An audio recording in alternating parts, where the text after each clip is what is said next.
teman-teman, kali ini saya akan bercerita awal saya dulu ketika mengabdi di Keraton Yogyakarta, yaitu di abdi dalam bagian prajurit.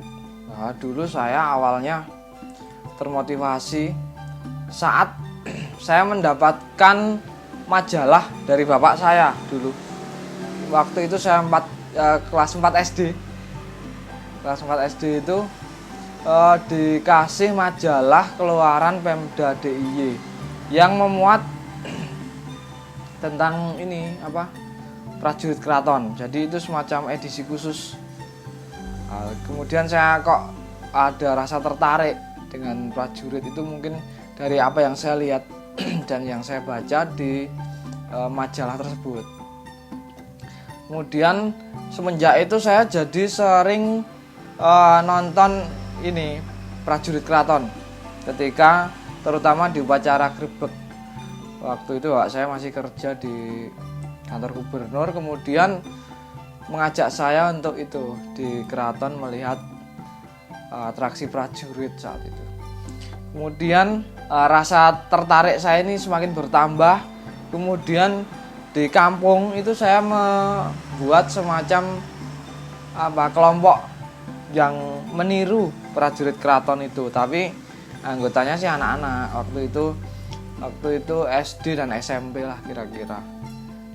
Sekitar tahun 2007 itu membuat grup prajurit. Kemudian nanti ikut pawai di acara-acara kampung itu, kayak pawai merti dusun. Kemudian waktu itu bekakak juga di Gampeng dan seperti itu. Kemudian selepas saya lulus SMP, saya bertemu dengan namanya Pak Parjan. Sekarang namanya di keraton Mas Rio Karyono Wiguno. Waktu itu kan tetangga saya. Jadi saya datang ke sana, kemudian saya bilang bahwa saya pengen membeli trompet yang kayak di prajurit keraton untuk mengiringi prajurit yang ada di kampung. Kemudian malah beliau bilang, "Mbok kowe melu wae ning kraton. Engko tak daftarke dadi prajurit keraton sisan." Jadi dia bilang kalau pengennya saya malah disuruh ikut juga menjadi prajurit keraton, seperti itu kira-kira. Kemudian saya ikutlah, lulus SMP itu masih diboncengin pakai motor sampai keraton. Kemudian ikut latihan setiap minggu sore. Itu jam 3 sore sampai jam 5 sore lah kira-kira. Itu kemudian di sana saya bertemu dengan abdi dalam Korps Musik Prajurit Keraton Yogyakarta itu, dan banyak dapat ilmu dari sana, kemudian pengalaman. Kemudian saya terus berlatih, dan waktu itu awalnya saya ditanya alat musiknya mau pegang apa gitu. Kemudian saya jawab, sama Pak Parjan itu bilang juga, ini pengen main trompet gitu. Jadi saya waktu itu langsung diajari trompet.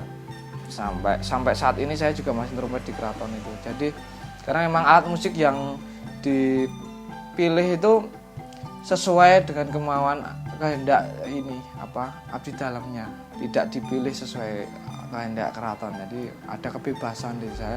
Saya mulai belajar trompet, berlatih setiap minggu. Kemudian seiring perkembangan waktu saya juga belajar instrumen lain seperti tambur, kemudian suling, kemudian bende, kemudian ketipung, dodok, kecer, dan puik-puik. Jadi sampai saat ini saya sedikit-sedikit bisalah membunyikan alat musik untuk iringan prajurit tersebut. Kemudian setelah saya lulus SMK, saya dulu sekolah di SMKI, lulus itu tahun 2012, itu saya resmi diangkat menjadi prajurit keraton, yaitu menjadi sersan unggal-unggalan atau sersan yang tugasnya meniup trompet di Brigade Jogokaryo. Jadi perlu teman-teman ketahui juga bahwa di Keraton Yogyakarta ini terdapat 10 brigade atau 10 kesatuan, yaitu Kesatuan Wirobrojo, Daeng, Patangpuluh, kemudian tempat saya ini Jogokaryo, kemudian Prawiro Tomo, Nyutro, Ketanggung, Mantri Jero, Bugis, dan Surakarsa. Dan itu total sekitar 750 kekuatan atau 750 orang. Kemudian setelah saya resmi diangkat menjadi abdi dalam prajurit, saya sudah mempunyai tugas tetap, yaitu menjalankan upacara seperti grebek. Selain itu, prajurit keraton juga ditugaskan dalam upacara adat seperti pernikahan atau daup ageng putra-putri keraton. Kemudian juga untuk upacara kematian raja, biasanya seperti itu. Surut dalem istilahnya ya. Kemudian dari segi suka duka, banyak yang saya dapatkan.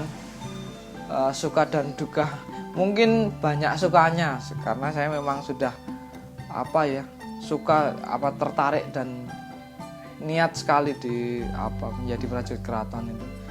Banyak manfaat yang saya dapat, yaitu berolah musik ya, di sana meningkatkan daya musikal saya, khususnya untuk musik iringan prajurit keraton. Kemudian saya juga dapat dapat ilmu tentang akulturasi atau percampuran budaya, karena di situ alat musik prajurit itu juga hasil percampuran budaya antara bangsa barat, kemudian budaya Jawa dan Bugis. Kemudian misi-misi ke luar benteng keraton seperti Festival Keraton Nusantara, saya pernah waktu itu 2014 di Keraton Bima, Nusa Tenggara Barat. Kemudian 2016 di Istana Kuning itu di Kota Waringin, Kalteng. Kemudian 2017 di Keraton Cirebon. Saya lupa Kanoman atau Kasepuan, di Cirebon itu juga Festival Keraton Nusantara.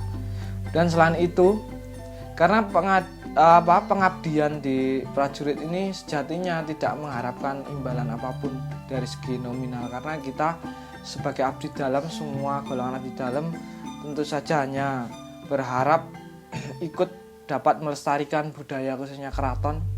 Dan istilahnya ada orang Jawa menganggap istilahnya itu ngalah berkah. Jadi kita mengharap berkah dari Tuhan lantaran atau melewati pengabdian di keraton itu. Jadi seperti itu kira-kira pengertiannya.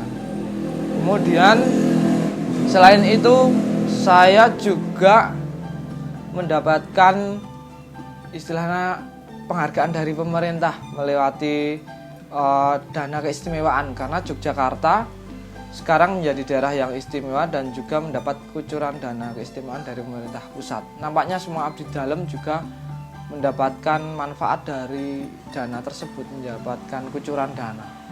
Itu saya syukuri juga. Kemudian ketika saya skripsi S1, saya juga topiknya tentang gending-gending prajurit keraton.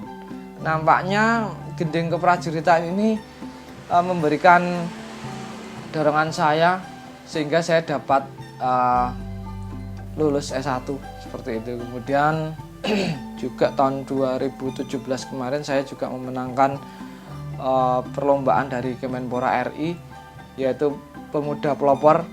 Alhamdulillah saya dapat memenangkan tingkat nasional dengan materi saya yang saya angkat adalah pembuatan notasi gending prajurit. Jadi sudah jelas sekali bahwa gending prajurit ini memberikan manfaat yang lebih bagi saya, atau dapat kita simpulkan bahwa berkahnya itu di situ, ternyata tidak secara langsung namun dapat kita rasakan. Kemudian semenjak saya menjadi abdi dalam prajurit juga memberikan pengaruh pada kehidupan saya, terutama saya jadi merasa menjadi orang Jawa yang seutuhnya seperti itu. Jadi saya dapat berkomunikasi, dapat bertata krama, belajar sopan santun dan sebagainya. Itu sesuai dengan adat istiadat budaya ketimuran, yaitu di Keraton Yogyakarta. Kemudian mengenai pandangan masyarakat ya mungkin tentang prajurit keraton, nampaknya akhir-akhir ini masyarakat eh, mempunyai antusias yang tinggi tentang keberadaan prajurit keraton itu, sehingga akhir-akhir ini setidaknya dalam 1 dekade itu masyarakat banyak yang meniru membuat miniatur atau replika prajurit keraton itu di wilayah masing-masing.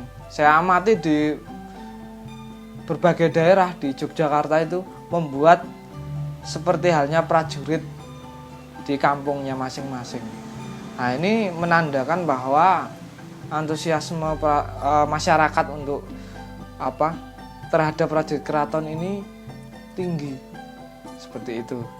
Namun saya masih berharap pada teman-teman generasi muda ya, khususnya karena bagaimanapun juga adanya prajurit keraton yang sekarang bergeser, yang dulunya menjadi tentara perang, sekarang hanya menjadi aparatur budaya atau atraksi saja ya, bersifat atraksi budaya. Itu teman-teman semoga saja yang generasi muda ini dapat ikut melestarikan, setidaknya ikut, istilahnya orang Jawa nguri-uri ya, atau ikut mempunyai lah, jadi ikut merawat keberadaan prajurit ini, karena bagaimanapun juga itu kepunyaan kita, seperti itu.